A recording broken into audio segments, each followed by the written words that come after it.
দুঃখের সময় শুধু বাংলাদেশ থেকে মানুষ ফোন করবে, গালাগালি করবে, আর ফোনটা কুচুত করে রেখে দিয়ে আবার অপমান করে ধোলাই করে থেমে থাকবে।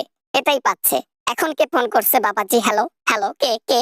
আমি তোর বাবার বাবা বলতেছি, বাংলাদেশের জনগণ বলতেছি। আসবি না দেশে তুই? কতদিন হইল দেশ থেকে বেরিয়ে গেলি, বাংলাদেশে আসার কোনো খোঁজখবরই নাই।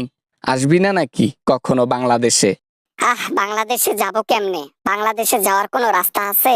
বাংলাদেশে গেলে আমাকে উল্টা লটকাইবে। কোথায় জানো? স্মৃতিসৌধ, সংসদ ভবনের উপরে। তখন মানুষ তামাশা দেখবে আমাকে ইয়ে করে। মানুষ কি আর তোমার মতো লুচ্চা নাকি যে তোমাকে ইয়া করবে? হ্যাঁ, করতেও পারে। মানুষের ক্ষোভ থেকে বেঁচে গেছো, মানুষ অনেক কিছু ভেবে রেখেছে, হাতের নাগালে পাইলে ইয়ে করতেও পারে। কবে আসবা বাংলাদেশে বাপু? বাংলাদেশে পাওয়ার নিচ্ছি। বাংলাদেশে কেমনে যাব, ওইখানে গিয়ে কি করব, তার আগে একটা বড় পাওয়ার হাসিল করার চেষ্টা করতেছি। এখন সেটা সফল হইলে বাংলাদেশে পা দিয়ে ডাইরেক্ট গদি নিয়ে নেব। এইটাই রইল। এইটা রইল কি? কি এইটা রইল কি কথা? ওরে বাবা, গদি নিবা নাকি তুমি? আসো না, গদি নিতে আসো। বাংলাদেশের জনগণ তোমারে মোদির মতো আদর কইরা গদিটা দিয়ে দেবনি। হ্যাঁ, আসবা কবে বলো? যাব মে মাসের 1 তারিখ যাব, না হলে ডিসেম্বরের 2 তারিখ যাব। বোঝো নাই? দরকার হলে 27 সালের 3 তারিখ যাব, মানে এপ্রিলের 3 তারিখ, অথবা মে মাসের 10 তারিখ যাব, কোনো না কোনো একদিন। তোমার মুখেরও যেমন দাম নাই, তোমার পিছনেরও তেমন দাম নাই। কারে তুমি কি দাও, কার সাথে গিয়ে শো, তার কোনো ঠিক আছে?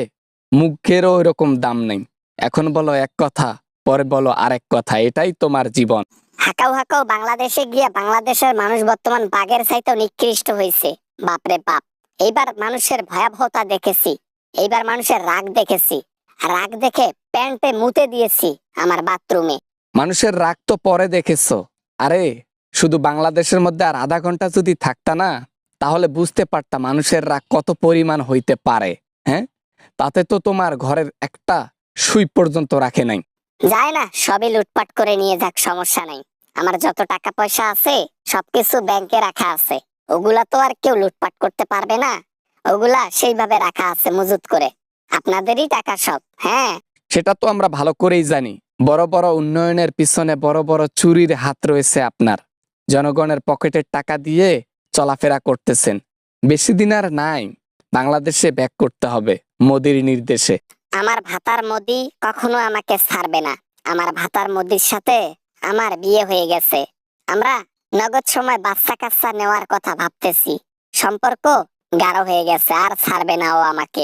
ছাড়বে ছাড়বে, যখন বুঝতে পারবে শেখ হাসিনা আমার মাথায় কাডল ভেঙে খাইতে আসছে বাংলাদেশ থেকে, তখনই বুঝতে বুঝতে মোদি দেরি করে ফেলবে। তখন কান থাপড়াইতে থাপড়াইতে জীবন শেষ।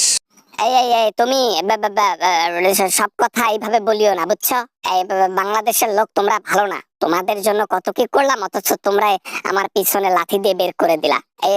ফোনটা রাখো তো, রাখো তো ফোনটা, কথা বলবো না। তাফালিং, কথা বলবি না কেন?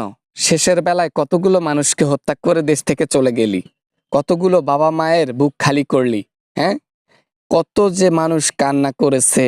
হ্যাঁ, কান্নার প্রতিদান দিতে হবে, চোখের পানির মূল্য দিতে হবে।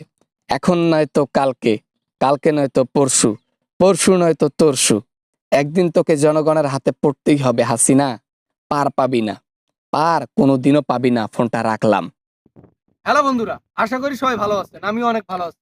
ভিডিওটা কেমন লাগছে তা কমেন্ট করে জানাবেন। ভিডিও ভালো লাগলে অবশ্যই একটা লাইক করবেন, আর চ্যানেলে নতুন হয়ে থাকলে অবশ্যই চ্যানেলটি সাবস্ক্রাইব করবেন। দেখা হবে এরকম মজার ভিডিও নিয়ে আবারও আপনাদের সঙ্গে। সবাই ভালো থাকবেন, সবাই সুস্থ থাকবেন। আল্লাহ হাফেজ।